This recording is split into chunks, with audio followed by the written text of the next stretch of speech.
This is Fox 49 News at 9. Our youth baseball team is honoring the memory of a teammate killed in a motorcycle crash last week. Thanks for joining us here at 9. I'm Mike Landis. And I'm Lauren Barnes. We begin with Fox 49 Shadiah Tomlin live from Cassville High School baseball field after talking to his friends. Shadiah.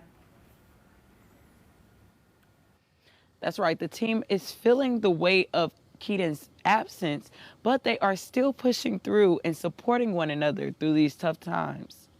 Every one of those kids over there are hurting today. Today for the Cassville Youth Baseball Club, practice goes on, but not as normal, as the team mourns a loss of not just a teammate, but a friend. Nothing can break us apart. Keaton was there for everybody. Keaton was strong for anybody who needed him, but Keaton was just a brother. They're all wearing jerseys with the number 23 on them, the same number Keaton proudly wore during his time on the field, and also had the opportunity to present his family with a gift from the team at his funeral Tuesday. After the ceremony, the players went up and presented his family with the ring that we won this weekend. We got him an extra one. It was pretty emotional for his grandma and for us both. You know, giving her that ring meant so much to her and for our team so that we could win him that ring. Coach Chad Howerton is in charge of this team, and he tells us that Keaton was a true team player, always giving his best both on and off the field. He was kind of the rah-rah guy on our team, and everybody he brought a big smile and was always having a good time. He says that his team is carrying on with an extra sense of purpose this year, keeping Keaton's memory alive and knowing that he is always with them in spirit. They were playing for something, and the season kind of means a little bit more to them, and they're trying to get wins for their buddy. I just know that Keaton would want us to celebrate him and not be sad about him. 1, 2, 3, Keaton! 4, 5, 6, family! All right, jogging out. A touching tribute to a young life lost too soon. His teammates playing not just for themselves, but for Keaton and the love of the game. Reporting live in Cassville, I'm Shadiah Tomlin. Fox First. Thank you, Shadiah. Turning now to our weather coverage, we could see on the radar screen, even looking outside at 6:30, somebody was getting lucky out there getting some showers. Wasn't us here. Yeah. Wasn't at my house. Natalie, you? No, dry dusty where I was for sure.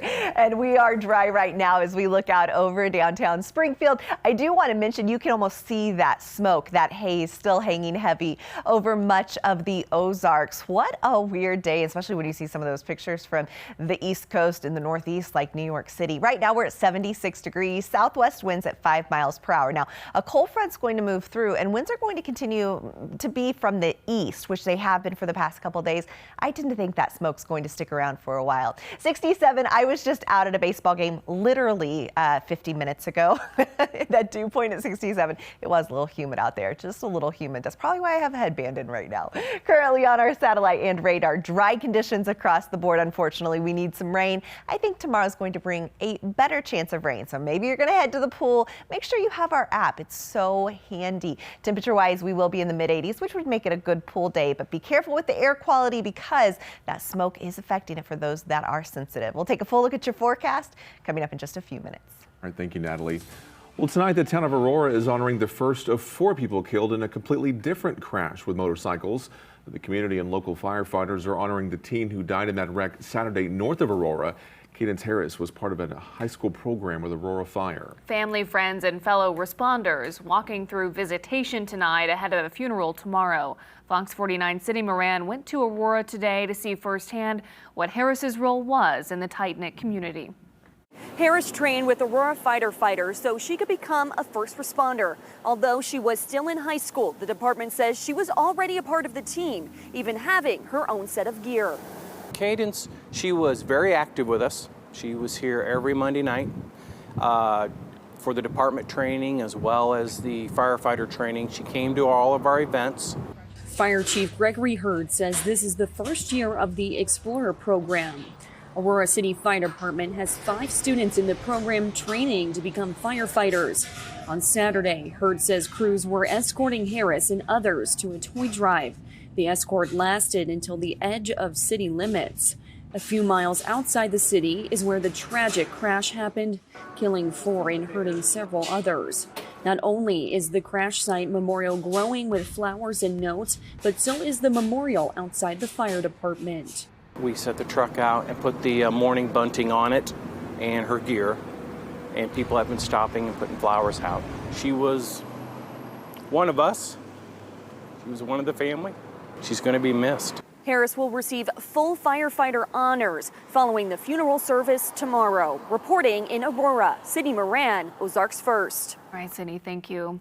An infant has died and 2 others are injured after a crash involving a horse and buggy near Seymour. The Missouri State Highway Patrol says the baby boy was ejected from the Amish buggy when a car trying to pass it rear-ended it.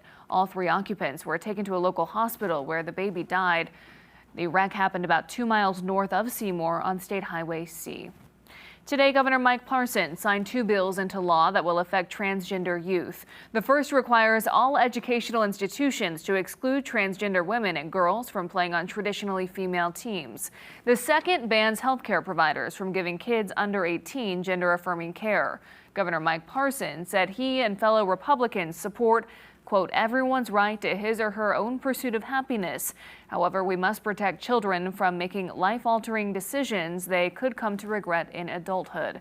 Representative Crystal Quaid, a Democrat, said, quote, the governor had a chance to protect innocent families trying to live their lives in peace. Instead, he chose to persecute them. She also claimed the governor could have said no to bigotry and hate. Instead, he embraced it. A new contender has entered the race for the U.S. Senate seat currently held by Josh Hawley. St. Louis County Prosecuting Attorney Wesley Bell announcing today he's running for Senate in 2024. The Democrat released a video announcement saying, quote, we need leaders who try to help, unlike Josh Hawley, who is in a rush to be famous. Bell is a St. Louis native and will be facing off against Lucas Kuntz in next year's August primary. Since voters passed Amendment 3 back in November, Missourians with marijuana misdemeanors on their records were supposed to have been automatically removed by tomorrow. But now some circuit clerks around the state are saying they may have trouble meeting that deadline. And that's because older cases are only accessible through physical paper records, and that means they'll have to be processed by hand. Over 44,000 cases have already been expunged ahead of the June 8th deadline tomorrow. The deadline to expunge felony cases must be done by December 8th. Over 10,000 felony cases have been expunged so far.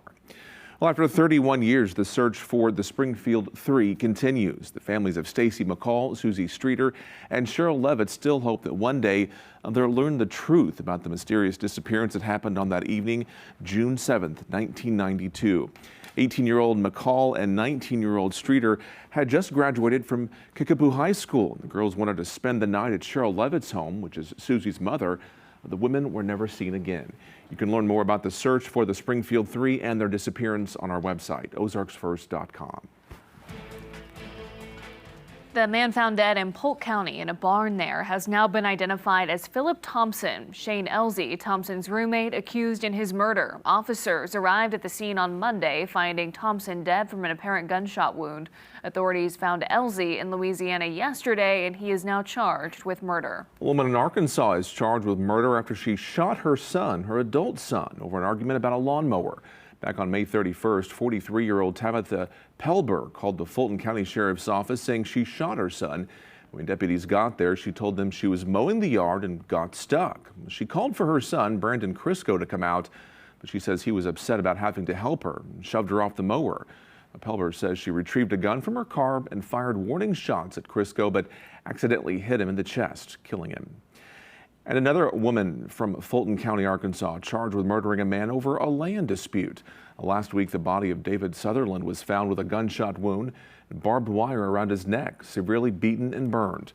A neighbor told authorities they had last seen Sutherland leaving with a friend, Stacy Hickman, and Hickman was found with Sutherland's stolen vehicle in Salem, Arkansas. After her arrest, Hickman confessed to the murder and said she was trying to get some land that originally she claims was supposed to have gone to her years before. Still ahead tonight at 9, protesters in California face off over how schools teach gender and sexuality. A demonstration so heated, 3 arrests were made. More details when we come back.